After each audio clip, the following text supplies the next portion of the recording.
beta. 390 RS. Definitely, I think, a dual sport capable model, like one that's get either way. Just given the fact this one's got a nice dash on it with a tap and all that stuff, key. I don't think the other ones have a key. Whew. Plenty of grunt out of this thing.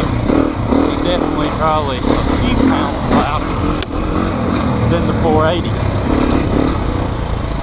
And I'm, again, not up to date with the nomenclature. I can't tell you the differences between the RS that might be, I don't know, one of their deal sport type models or something, versus the RR, and then the RR race versions.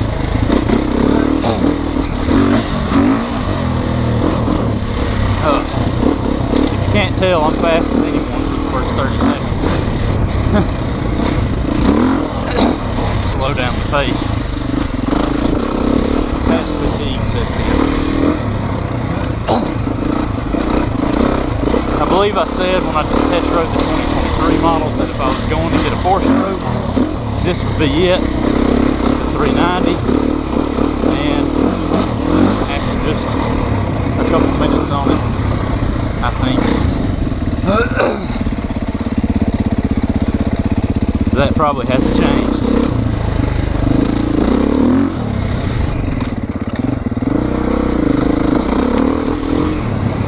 My only complaint that's, I don't know, any kind of real complaint on these things, and I think it's true on all of them, is just how far out the radiator guards stick. And just end up banging the inside of my knees on them, like constantly. They've got a weird cutout in them,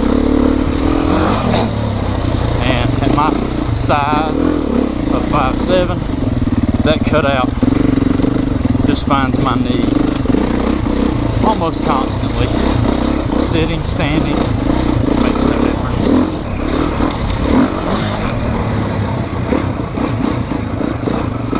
So far, the suspension, first 2 bikes I've rode, the first bike and this one, has been very pliant as well. Last year, I know there was 1 or 2 models.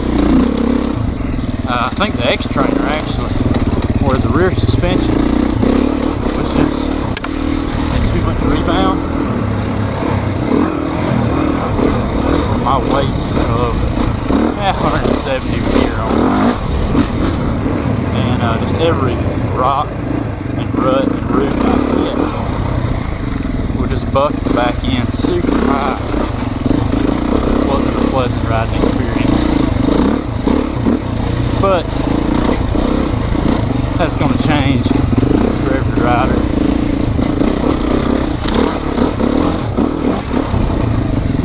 And every rider's weight, and not only that, but their preference on how they like their suspension. These first 2 bikes have been set really well for my weight and my speed as a rider, which overall is very slow. So coming out of the gate, I can be quick for about 30 seconds.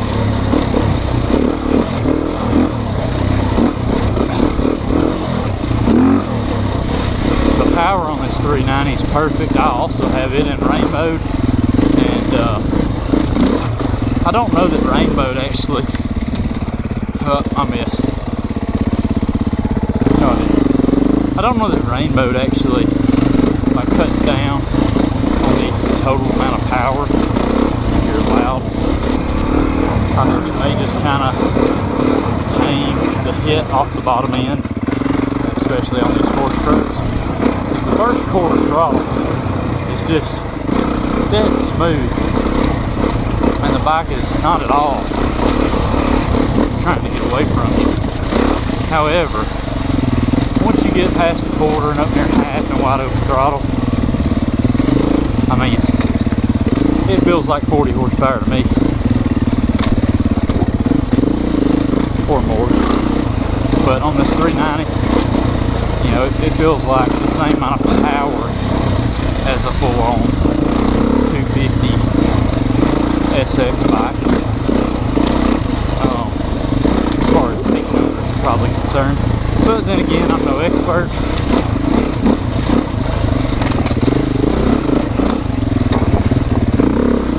And I certainly don't have a dyno hitting in my rear end.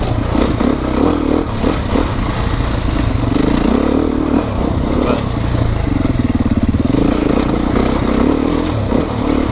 point being, power delivery is great off the bottom, especially in rain mode. These bikes also have a traction control. Turn that off immediately if it's on. What's that? Watch the pinkies.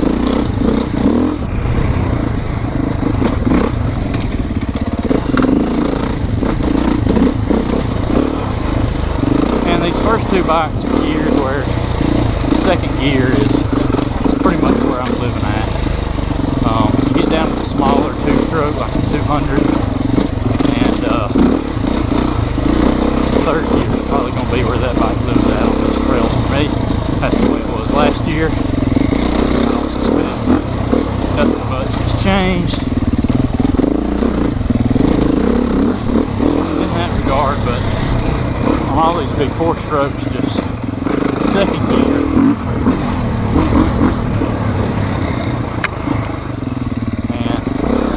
Lumber along, occasionally touch the clutch. This bike, just like the 480, feels very light, and even more so than the 480, as you would expect. A little less rotating mass, and on paper it probably weighs a little less anyway. Again, it feels like a very wide bar.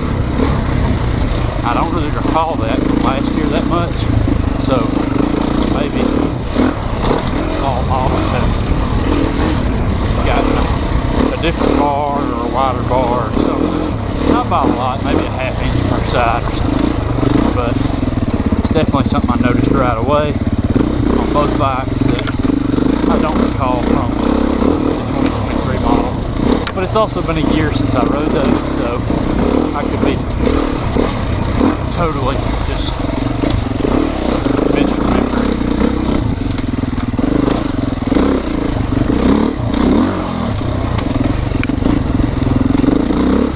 Some narrow gaps.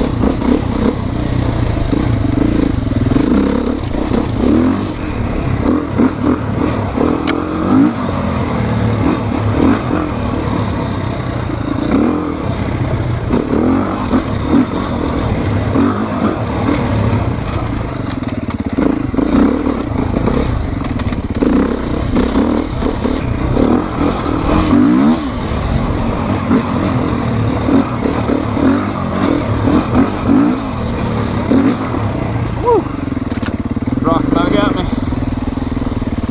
And that is the 390.